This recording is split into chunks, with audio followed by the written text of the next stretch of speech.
Good morning વિદ્યાર્થી મિત્રો, આજે આપણે ધોરણ 7 સામાજિક વિજ્ઞાનમાં પાઠ 1 રાજપૂત યુગના નવા શાસકો અને રાજ્યો વિશે પાઠનો અભ્યાસ કરીશું. રાજપૂત જે રાજાઓ હતા એ રાજપૂત રાજાઓએ ભારતમાં ઈસવીસન 700 થી 1200 વચ્ચે શાસન કર્યું હતું. આ રાજપૂત રાજાઓએ કેટલા સમય સુધી? ઈસવીસન 700 થી ઈસવીસન 1200 સુધી શાસન કર્યું હતું. એટલે કે 700 થી 1200 વચ્ચે, એટલે કે લગભગ 500 વર્ષ સુધી. લગભગ કેટલા વર્ષ સુધી? 500 વર્ષ સુધી એમને શાસન કર્યું હતું. આ 500 વર્ષમાં એમને ભારતના ઉત્તર ભાગ અને દક્ષિણ ભાગ બંને ઉપર પોતાનું વર્ચસ્વ જમાવવાની સાથે સાથે હિન્દુ સંસ્કૃતિ જે હતી એ હિન્દુ સંસ્કૃતિને પણ પ્રજ્વલિત કરી હતી. આ 500 વર્ષમાં એમને ભારતના ઉત્તર ભારત અને દક્ષિણ ભારત સંપૂર્ણમાં હિન્દુ જે આપણી સંસ્કૃતિ હતી એ હિન્દુ સંસ્કૃતિને એમને પ્રજ્વલિત કરી હતી. આપણે જોયું કે જે રાજપૂત રાજાઓ હતા એ રાજપૂત રાજાઓએ 500 વર્ષ શાસન કર્યું. તો રાજપૂત એટલે શું?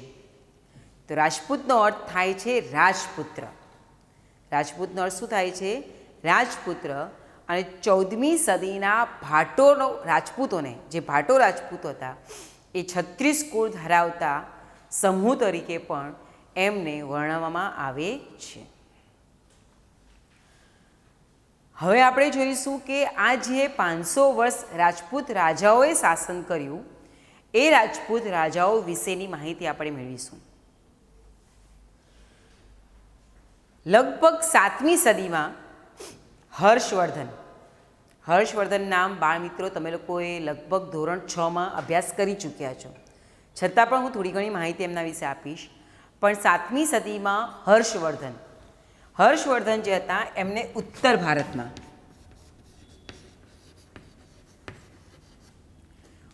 ભારતમાં લગભગ ઉત્તર ભારતના મોટાભાગના વિસ્તાર ઉપર હર્ષવર્ધને પોતાના સામ્રાજ્યનો વિસ્તાર કર્યો હતો.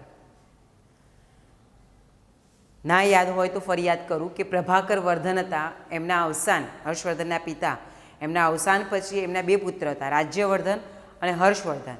એમાં રાજ્યવર્ધન મોટા ભાઈ જે હતા એમનું અવસાન થયું પછી હર્ષવર્ધન ગાદી પર આવ્યા અને હર્ષવર્ધન ગાદી પર આવતાની સાથે જ એમને લગભગ મોટાભાગના આસપાસના વિસ્તારોમાં વિજયયાત્રા કરી અને 7 વર્ષની અંદર તો ઉત્તર ભારતના મોટાભાગના વિસ્તાર ઉપર પોતાનું વર્ચસ્વ જમાવી દીધું હતું. એ સમયે ઉત્તર ભારતમાં જેમ હર્ષવર્ધન એક પરાક્રમી રાજા હતા એ જ પ્રમાણે દક્ષિણ ભારતની અંદર પણ બીજા એક રાજા હતા જેમનું નામ હતું પુલકેશી બીજો. દક્ષિણ ભારતની અંદર જે રાજા હતા એ હતા કોણ?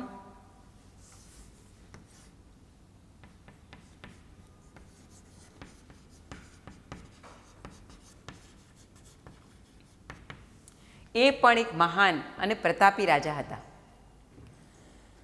લગભગ હર્ષવર્ધન અને પુલકેશી બીજા બંને રાજાઓનો સમયકાળ સરખો જ હતો. હર્ષવર્ધનમાં અવસાન પછી એમનું જે સામ્રાજ્ય હતું એ સામ્રાજ્ય નાના નાના ટુકડાઓમાં વહેંચાઈ ગયું હતું.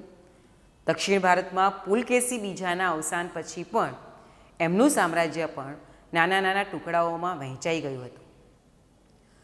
પુલકેશી બીજાએ લગભગ 40 વર્ષ એમને શાસન કર્યું હતું. આ 40 વર્ષ દરમિયાન એમને પણ જેમ હર્ષવર્ધને ઉત્તર ભારતમાં પોતાના સામ્રાજ્યનો વિસ્તાર કરી અને એક મહાન રાજા તરીકે ગણવામાં આવ્યા હતા, તે જ પ્રમાણે દક્ષિણ ભારતમાં પણ પુલકેશી બીજાએ 40 વર્ષ સુધી શાસન કર્યું અને 40 વર્ષના શાસનકાળ દરમિયાન એ સમય દરમિયાન એમને દક્ષિણ પથનો સ્થાપક તરીકે પણ ઓળખવામાં આવતો હતો. દક્ષિણ પથના સ્થાપક તરીકે પુલકેશી બીજાએ સતત યુદ્ધો કરતા હતા અને યુદ્ધ દરમિયાન એમનું અવસાન થયું હતું. હર્ષવર્ધન અને પુલકેશી બીજા વચ્ચે નર્મદા નદીના કિનારે જ્યારે યુદ્ધ થયું અને એમાં હર્ષવર્ધનની હાર થઈ એ પછી હર્ષવર્ધને યુદ્ધ કરવાનું બંધ કરી દીધું. આ તમે અભ્યાસ ધોરણ 6માં કરી ચૂકેલા છો. હવે આપણે જોવાનું છે હર્ષવર્ધન પછી અને પુલકેશી બીજા પછીનો સમયકાળ, જેને મધ્યયુગમાં આ સમયકાળને ભારતીય ઇતિહાસમાં રાજપૂત યુગ તરીકે ઓળખવામાં આવે છે. કયા યુગ તરીકે ઓળખવામાં આવે છે? રાજપૂત યુગ. મધ્યયુગીનનો આ સમયકાળ, જે મધ્યયુગીન સમય છે, જે 7મી સદીનો સમયકાળ કહેવામાં આવે છે, એ મધ્યયુગીન સમયકાળને રાજપૂત યુગ તરીકે ઓળખવામાં આવે છે. રાજપૂત યુગમાં મેં તમને કહ્યું એ પ્રમાણે કે ઉત્તર ભારત અને દક્ષિણ ભારતમાં જેમ હર્ષવર્ધનનું શાસન હતું અને દક્ષિણ ભારતમાં પુલકેશી બીજાનું શાસન હતું, એમાં આ હર્ષવર્ધનના ઉત્તર ભારતનું જે સંપૂર્ણ રાજ્ય હતું તે અને પુલકેશી બીજાનું જે આ સંપૂર્ણ રાજ્ય હતું તે, એમના હર્ષવર્ધનના અવસાન બાદ અને પુલકેશી બીજાના પણ અવસાન બાદ આ જે સામ્રાજ્ય હતું એ સામ્રાજ્ય નાના નાના વિસ્તારોમાં શું થઈ ગયું હતું? વહેંચાઈ ગયું હતું અને સ્વતંત્ર રાજ્યો બન્યા હતા. આપણે આ પાઠની અંદર આ ઉત્તર ભારતના જે નાના નાના રાજ્યો છે તે અને દક્ષિણ ભારતના જે નવા શાસકોને નાના નાના રાજ્યો છે એનો અભ્યાસ આપણે અહીંયા કરવાનો છે. આપણે રાજપૂત યુગ વિશેની વાત કરીએ કે રાજપૂત, મેં તમને કીધું કે રાજપૂત કોને કહેવામાં આવે, એટલે રાજપૂત એટલે કે રાજપુત્ર. અને આપણે એ પણ જોયું કે રાજપૂત જે રાજાઓ હતા એ રાજપૂત રાજાઓએ લગભગ 500 વર્ષ સુધી એમણે શાસન કર્યું હતું. તો આપણે પહેલાં જોઈએ આ જે રાજપૂતો હતા એ રાજપૂતો અને એમની પત્ની રાજપૂતાણીઓ, એમનામાં કયા કયા ગુણો હતા એનો આપણે અભ્યાસ કરીએ. અહીંયા સુધી દરેકને ખ્યાલ આવ્યો. હવે આપણે જોઈશું રાજપૂત રાજાઓ અને રાજપૂતાણીઓ, એટલે કે રાજપૂતો.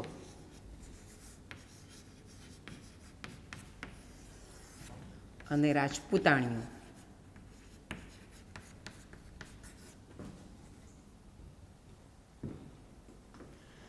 રાજપૂત રાજાઓની પહેલાં વાત કરીએ તો રાજપૂત રાજાઓ જે હતા એ રાજાઓ સુરવીર, ટેકીલા અને એક વચની હતા.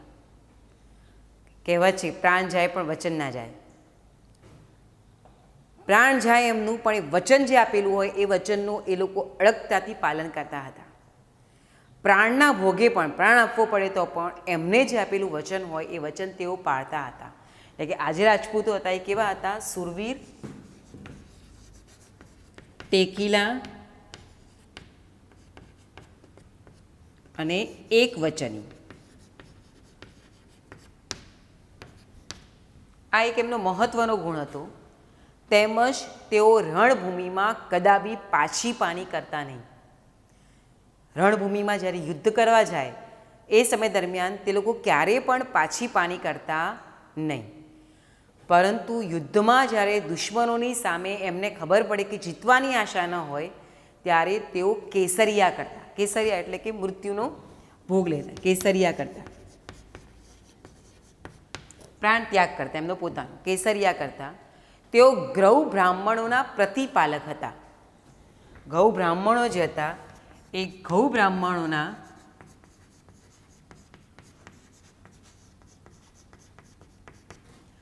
પ્રતિપાલક હતા. તે સાથે સાથે તેઓ શરણાગતમાં આવેલો કોઈ પણ વ્યક્તિ હોય કે જેણે શરણાગત સ્વીકાર, યુદ્ધ કરવા માટે ગયા હોય અને સામેવાળા કોઈ રાજા હોય કે સામેવાળા જે વ્યક્તિ હોય એને શરણાગતિ સ્વીકારી હોય તો એ શરણાગતનું કોઈ પણ ભોગે રક્ષણ કરતા હતા. અને તેઓ યુદ્ધમાં ક્યારે પણ અધર્મ એટલે કે છળ કપટનો ક્યારે પણ કરતા ન હતા. અધર્મને ક્યારે આચરતા પણ નહીં અને છળ કપટ પણ કરતા નહીં. આ રાજપૂતોના મહત્ત્વના ગુણો હતા. ફરી હું રિપીટ કરું કે રાજપૂતોમાં કયા કયા ગુણો હતા? તો પહેલું, તેઓ સુરવીર, ટેકીલા અને એક વચની હતા. પ્રાણના ભોગે તેઓ પોતાનો પ્રાણના ભોગે વચનનું તેઓ પાળતા હતા. બીજું, તેઓ રણભૂમિમાં કદા પણ પાછી પાની કરતા નહીં અને યુદ્ધમાં દુશ્મનોની સામે જીતવાની આશા ન હોય ત્યારે તેઓ કેસરિયા કરતા. ત્રીજું, તેઓ ગૌ બ્રાહ્મણોના પ્રતિપાલક હતા. ચોથું, તેઓ શરણાગતનું કોઈ પણ ભોગે રક્ષણ કરતા હતા. અને પાંચમું, તેઓ યુદ્ધમાં ક્યારે પણ અધર્મ કે છળ કપટ ને ક્યારે પણ તેઓ આચરતા ન હતા. પરીક્ષાની અંદર ઘણી વખત રાજપૂતોના ગુણો, રાજપૂતાણીઓના ગુણોનો તમને પરીક્ષામાં પૂછાય છે ત્યારે ક્રમ પ્રમાણે આપી અને આ પ્રમાણે એમના ગુણો વિશે લખવું. રાજપૂતાણીઓ જોઈએ તો રાજપૂત જેટલી જ બહાદુર હતી તેમની રાજપૂતાણીઓ. આ જે રાજપૂતાણીઓ હતી એ પણ નિડરતા, વીરતા અને સતીત્વ માટે પ્રખ્યાત હતી. આ રાજપૂતાણીઓ પણ નિડરતા, વીરતા અને સતીત્વતા માટે તેઓ પ્રખ્યાત હતી. સતી થવું એટલે કે જ્યારે એમનો પોતાના પતિ મૃત્યુ પામે એ સમય દરમિયાન એમની ચિતામાં તેઓ હસતા મુખે પોતે પણ એમના ચિતા જે હોય એ ચિતા ઉપર તેઓ બેસે અને એમનું માથું જે હોય એ રાજાનું માથું હોય કે જે એમના હોય એમનું માથું ખોળામાં રાખી અને એ ચિતા સાથે પોતે જીવતી સળગતી, એટલે કે એમની પાછળ સતી થતી હતી. એ માટે તેઓ પ્રખ્યાત હતી. તેમજ પોતાના પતિ પુત્રને હસતા મુખે તેઓ યુદ્ધની અંદર વિદાય આપતી હતી. હસતા મુખે પોતાનો પતિ હોય કે પુત્ર હોય, મા હોય તો એનો પુત્ર અને પત્ની હોય તો એના પતિ જે હોય એને હસતા મુખે યુદ્ધ કરવા માટે તે વિદાય આપતી હતી. એટલું જ નહીં પરંતુ જરૂર પડે ત્યારે તેઓ શાસ્ત્ર ધારણ કરી અને યુદ્ધમાં લડવા પણ જતી હતી. યુદ્ધમાં મૃત્યુ પામેલા પતિ પાછળ તેઓ સતી હતી, જેનું મેં તમને આગળ કીધું. એ સાથે સાથે શત્રુઓના હાથમાં પકડાઈ જવાના પ્રસંગે યુદ્ધની અંદર જેવું લાગે કે હાર થઈ છે અને હવે શત્રુ રાજપૂતાણીઓને પકડવા આવી રહેલા છે એવા સમય દરમિયાન પકડાઈ જવાના પ્રસંગે રાજપૂતાણીઓ એક સાથે ચિતામાં કૂદી અને જોહર કરતી હતી. જોહર એટલે કે પ્રાણ ત્યાગ. આગ હોય એ આગની અંદર બળી જવું એટલે કે પ્રાણ ત્યાગ જોહર કરતી હતી. તે સાથે સાથે આ રાજપૂતાણીઓ શાસ્ત્ર અને શસ્ત્ર બંનેનો પણ અભ્યાસ કરતી હતી. આ હતો એમની રાજપૂતાણીઓના ગુણો. ફરીથી આપણે રિપીટ કરીએ રાજપૂતાણીઓ ગુણો તો રાજપૂતાણીઓ નિડરતા, વીરતા અને સતીત્વતા માટે પ્રખ્યાત હતી. તેઓ હસતા મુખે પોતાના પતિ, પુત્ર કે ભાઈને યુદ્ધમાં વિદાય આપતી હતી. તેઓ સત્ય માટે પણ હંમેશા પોતાના પ્રાણનું રક્ષણ કરતી હતી. એ સાથે સાથે જ્યારે જરૂર પડે ત્યારે તેઓ શસ્ત્ર ધારણ કરી અને યુદ્ધમાં લડવા જતી. યુદ્ધમાં મૃત્યુ પામેલા પતિ પાછળ સતી થતી અને શત્રુઓના હાથમાં પકડાઈ જવાના પ્રસંગે રાજપૂતાણીઓ એક સાથે ચિતામાં કૂદી અને જોહર કરતી હતી એટલે કે પ્રાણત્યાગ કરતી હતી અને શાસ્ત્ર અને શસ્ત્રનો અભ્યાસ પણ કરતી હતી. આ હતા રાજપૂત અને રાજપૂતાણી, જે રાજપૂત રાજાઓ હતા, રાજવીઓ હતા અને એમની જે રાણીઓ હતી એમના ગુણો છે. આપણે જોયું કે 7મી સદીમાં હર્ષવર્ધન અને પુલકેશી બીજો એના અવસાન બાદ નાના નાના ટુકડાઓમાં વહેંચાઈ ગયો હતો. એ વિશે આપણે જોયું. ફરી આપણે ત્યાં આગળ આવીએ કારણ કે અહીંયા આગળ આપણે રાજપૂત રાજાઓ અને રાજપૂતાણીઓના ગુણો વિશે જોયું. ઉત્તર ભારત અને દક્ષિણ ભારત. જેમાં આપણે જોયું કે ઉત્તર ભારતમાં હર્ષવર્ધનનું શાસન હતું, દક્ષિણ ભારતમાં પુલકેશી બીજાનું શાસન હતું. એમાં હર્ષવર્ધન અને પુલકેશી બીજા બંનેના અવસાન બાદ એમનું જે સામ્રાજ્ય હતું એ સામ્રાજ્ય નાના નાના ટુકડાઓમાં વહેંચાઈ ગયું હતું. હવે એ વખતે સામંતશાહીનો ઉદય થયો હતો. એટલે કે હર્ષવર્ધન જ્યારે શાસન કરતા હતા એ વખતે એમના ત્યાં આગળ મહેસૂલ ઉઘરાવવાનું કામ જે કરતા હતા, યુદ્ધમાં જે લશ્કરનું ધ્યાન રાખતા હતા એ કામ સામંતો કરતા હતા. અને હર્ષવર્ધનના અવસાન પછી આ જે બધા સામંતો હતા એ સામંતો સ્વતંત્ર થઈ ગયા. જે પ્રદેશો પોતે સાચવતા હતા એ પ્રદેશોના એ પોતે રાજવી બની ગયા હતા. એટલે કે એ વખતે હર્ષવર્ધનના અને પુલકેશી બીજાના અવસાન બાદ સામંતશાહીનો ઉદય થયો. શેનો ઉદય થયો? સામંતશાહી.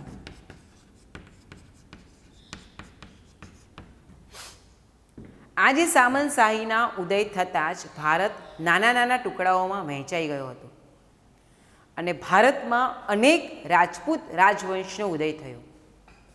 અને આ જે રાજપૂત રાજવંશનો ઉદય થયો એ સમયને શું કહેવામાં આવે છે? મધ્યયુગ. એ સમયને કયું યુગ કહેવામાં આવે છે? મધ્યયુગ.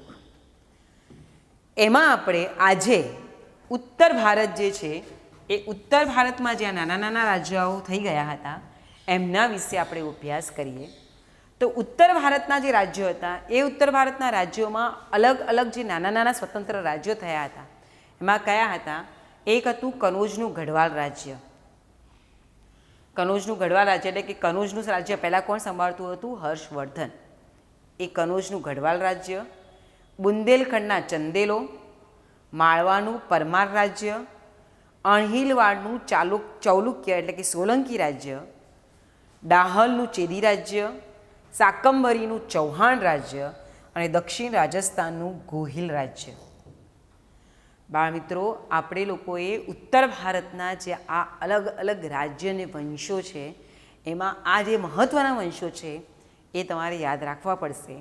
એટલે પોઈન્ટ આઉટ કરી દેજો જો ટેક્સ્ટબુક પાસે હોય તો, નહીં તો નોટમાં નોટ ડાઉન કરી દેજો કે આ જે મહત્ત્વના રાજ્યો હતા એમાં કનોજનું ગઢવાલ રાજ્ય, બુંદેલખંડના ચંદેલો, માળવાનું પરમાર રાજ્ય, અણહિલવાડનું ચાલુક્ય એટલે કે સોલંકી રાજ્ય, ડાહલનું ચેદી રાજ્ય, શાકંભરીનું ચૌહાણ રાજ્ય અને દક્ષિણ રાજસ્થાનનું ગોહિલ રાજ્ય. એમાં આપણે જોઈએ પહેલાં કનોજનું ગઢવાલ રાજ્ય. કનોજનું જે ગઢવાલ રાજ્ય હતું એમાં કનોજ એની રાજધાની હતી. આ કનોજ જે હતી એ શું હતી? એની રાજધાની. અને એ વખતે એમના સ્થાપક હતા ચંદ્રદેવ. આ જે ગઢવાલ રાજ્ય હતા એના સ્થાપક હતા ચંદ્રદેવ.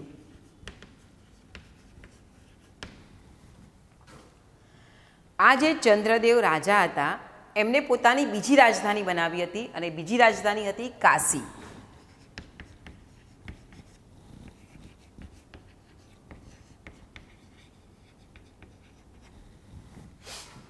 ફરી જોજો, કનોજનું ગઢવાલ રાજ્ય હતું એ કનોજનું ગઢવાલ રાજ્યમાં કનોજ એ ગઢવાલ રાજ્યની રાજધાની હતી જેની સ્થાપના કરી હતી ચંદ્રદેવ અને એમને બીજી રાજધાની બનાવી હતી કાશી. એ સાથે સાથે જ આ વંશમાં મદનચંદ્ર અને ગોવિંદચંદ્ર જેવા બીજા શાસક પણ હતા. મદનચંદ્ર અને ગોવિંદચંદ્ર. જેમાં આપણે જોઈશું કે ગોવિંદચંદ્ર જે હતા એ ગોવિંદચંદ્ર એ કુળનો સૌથી પ્રતાપી અને પરાક્રમી રાજા હતા. તેમણે ગઝની, મહમ્મદ ગઝની જે કહેવામાં આવે છે કે જેને સોમનાથ ઉપર 17 વખત ચડાઈ કરી હતી, એ મહમ્મદ ગઝનીના આક્રમણને અટકાવ્યું હતું. અને એ સાથે સાથે જ આ જે ગોવિંદચંદ્ર હતા એ ગોવિંદચંદ્રએ એ સમય દરમિયાન અનેક બૌદ્ધ વિહારો જે હતા, બૌદ્ધ વિહારો એટલે કે બૌદ્ધ સાધુઓ જ્યારે એક સ્થળેથી બીજા સ્થળે પોતાના પ્રવચનો આપવા માટે કે એક સ્થળેથી બીજા સ્થળે જ્યારે સ્થળાંતર કરતા હોય ત્યારે તેમને આરામ કરવા માટે કેટલાય રાજાઓએ બૌદ્ધ વિહારો બંધાવ્યા હતા. એ જે બૌદ્ધ વિહારો હતા એ બૌદ્ધ વિહારોનો જીર્ણોદ્ધાર એટલે કે ફરી એમનું સર્જન, એમાં આપણે સમારકામ જે કહેવામાં આવે સમારકામ કરાવ્યું એટલે કે જીર્ણોદ્ધાર એમને કરાવ્યો હતો. કનોજનું ગઢવાલ રાજ્ય ફરી જોઈએ આપણે તો કનોજનું ગઢવાલ રાજ્યની રાજધાની હતી કનોજ. સ્થાપક હતા ચંદ્રદેવ, એમને બીજી રાજધાની બનાવી હતી કાશી. એ સમય દરમિયાન આ વંશમાં મદનચંદ્ર અને ગોવિંદચંદ્ર નામના પણ બીજા મહત્ત્વના રાજાઓ હતા, જેમાં ગોવિંદચંદ્ર એક કુળનો સૌથી પ્રતાપી અને પરાક્રમી રાજા હતા જેને ગઝનીના આક્રમણને અટકાવ્યું હતું. અને એ સાથે સાથે એમને અનેક બૌદ્ધ વિહારો જે કહેવામાં આવે એ બંધાવ્યા, બૌદ્ધ વિહારોના જીર્ણોદ્ધાર કરાવ્યા હતા. ત્યારબાદ આપણે જોઈશું બુંદેલખંડના ચંદેલો. બુંદેલખંડના ચંદેલ જે પ્રદેશો હતા એ ચંદેલ પ્રદેશોમાં ચંદેલોનું રાજ્ય હતું. આ રાજ્ય જે હતું એ પાછળથી જેજાક ભુક્તિ, પાછળથી કયા નામે ઓળખવામાં આવ્યું હતું?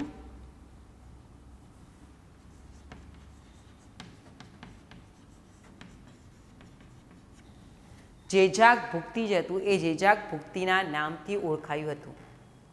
આ રાજ્યની અંદર પણ યશોવર્મા અને કીર્તિવર્મા,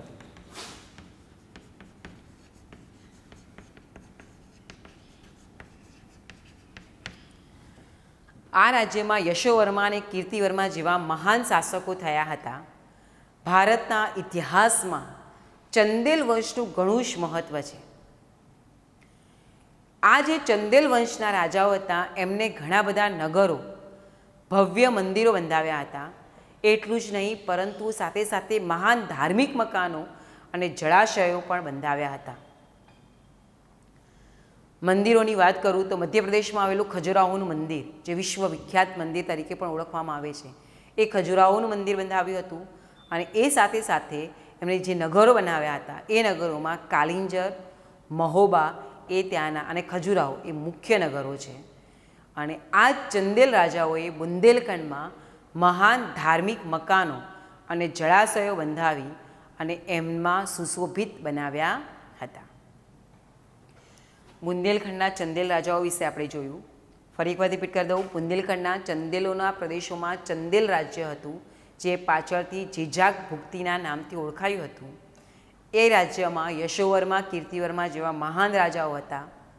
ભારતના ઇતિહાસમાં ચંદેલ વંશનું ખૂબ જ મહત્ત્વ હતું. એમને ઘણા બધા નગરો, ભવ્ય મંદિરો બંધાવ્યા હતા, જેમાં ખજુરાહોનું મંદિર,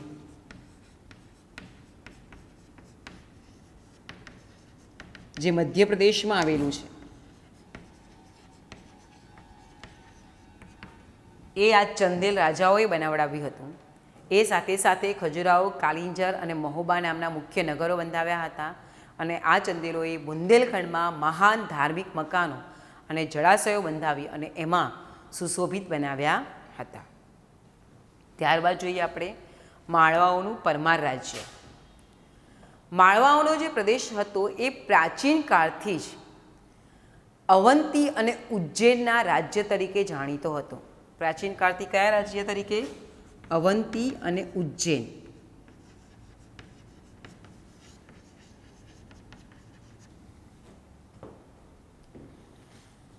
ઈસવીસન 820માં કૃષ્ણરાજે પરમાર વંશની સ્થાપના કરી હતી. ઈસવીસન 820માં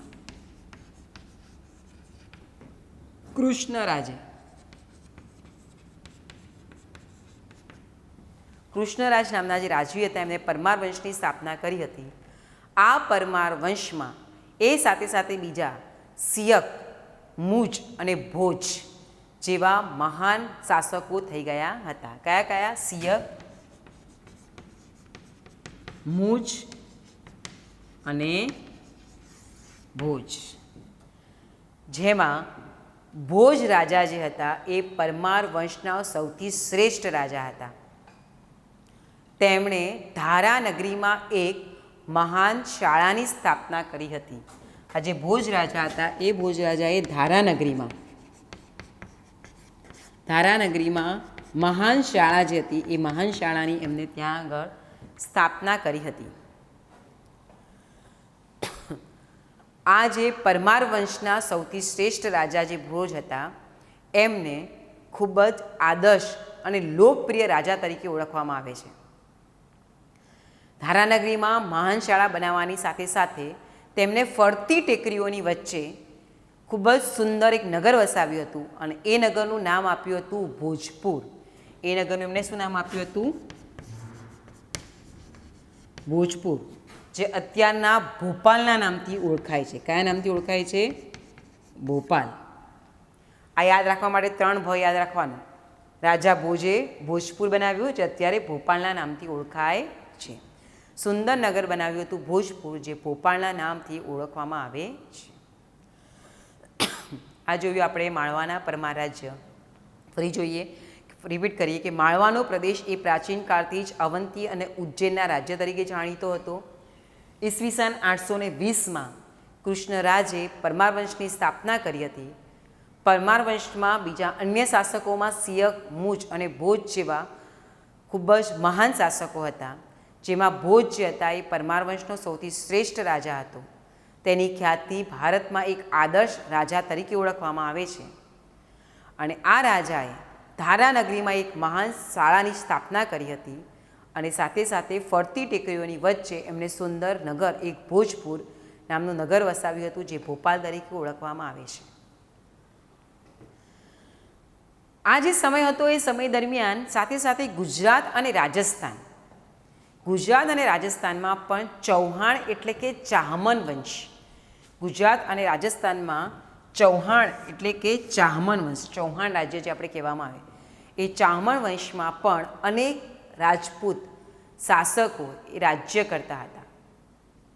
તેમની એક શાખા 8મી સદીના સાંભર સરોવર, રાજસ્થાનમાં આવેલું સાંભર સરોવર જે છે એના નજીક શાકંભરી નામના, કયા? શાકંભરી. શાકંભરી જે હતા એ શાકંભરી નામના જે એક રાજા હતા એમને ત્યાં આગળ રાજ્યની સ્થાપના કરી હતી. આ શાકંભરી ચાહમન વંશના સ્થાપક હતા વાસુદેવ. આ શાકંભરીમાં જે ચાહમન વંશના સ્થાપક હતા એ સ્થાપક કોણ હતા? વાસુદેવ.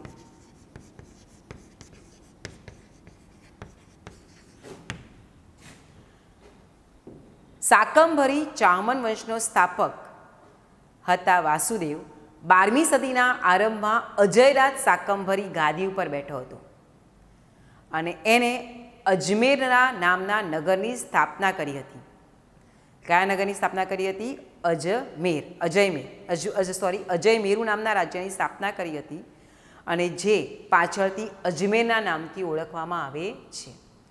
મોટાભાગે આપણે જોયું કે રાજાઓ શું કરતા? એમના પોતાના નામ પરથી, અજયરાજથી અજયમેરુ, અજયમેરુથી અજમેર, રાજા ભોજે ભોજપુર, એમ પોતાના નામથી જ રાજ્યની સ્થાપના કરી હતી. રાજસ્થાન વિશે જોયું. હવે આપણે જોઈએ ગુજરાત. તો ગુજરાતના સોલંકી રાજા સિદ્ધરાજ જયસિંહ. સિદ્ધરાજ જયસિંહ વિશે તો આપણે બધાએ જાણતા હશું અને જાણવું પણ જરૂરી છે, કારણ કે આજે સિદ્ધરાજ જયસિંહ છે એમનો જન્મ આપણા પાલનપુરમાં થયો હતો. પાલનપુરમાં આવેલું જે પાતાળેશ્વરનું મંદિર છે ત્યાં આગળ આ સિદ્ધરાજ જયસિંહનો જન્મ થયો હતો. એના વિશે તો આપણે ખૂબ જાણવું બી જોઈએ અને આપણને ખ્યાલ પણ હોવો જોઈએ. આ જે સિદ્ધરાજ જયસિંહ હતા એ સિદ્ધરાજ જયસિંહની રાજકુંવરી હતા. એ રાજકુંવરીના લગ્ન ચૌહાણ વંશના અર્ણોરાજ સાથે થયેલા હતા. કોની સાથે કરવામાં આવેલા હતા? ચૌહાણ વંશના અર્ણોરાજ.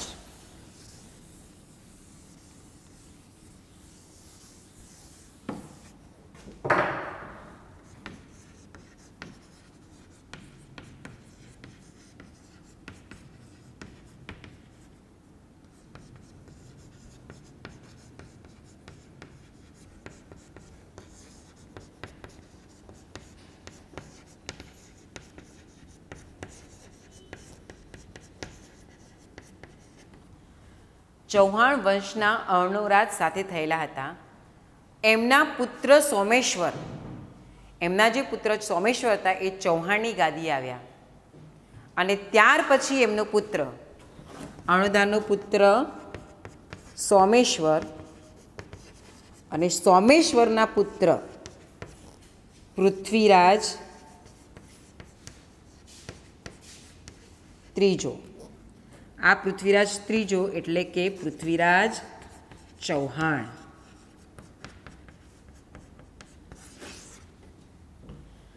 પૃથ્વીરાજ ચૌહાણ એ ગાદી ઉપર આવ્યા હતા.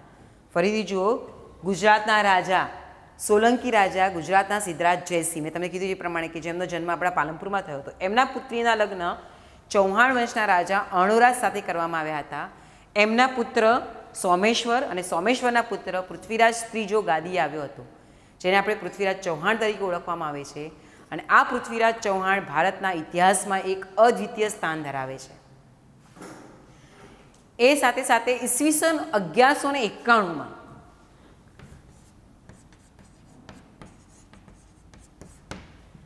ઈસવીસન 1191માં થાણેશ્વર અને કનોલ વચ્ચે આવેલા તરાઈના મેદાનમાં, કયા મેદાનમાં? તરાઈના મેદાનમાં,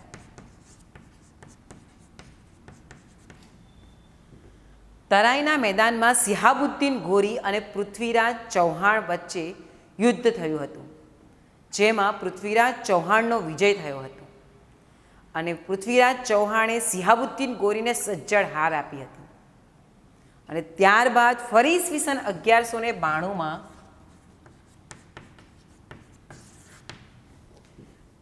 1192માં પૃથ્વીરાજ ચૌહાણની હાર થઈ.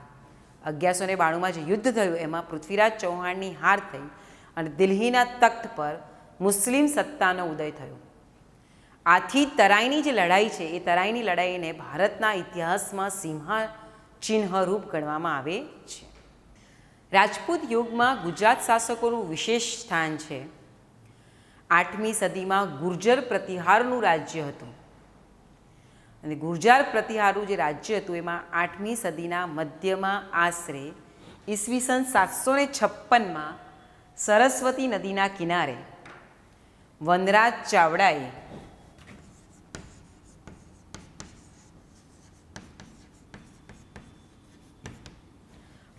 ચાવડાએ અણહિલવાડ પાટણની સ્થાપના કરી હતી.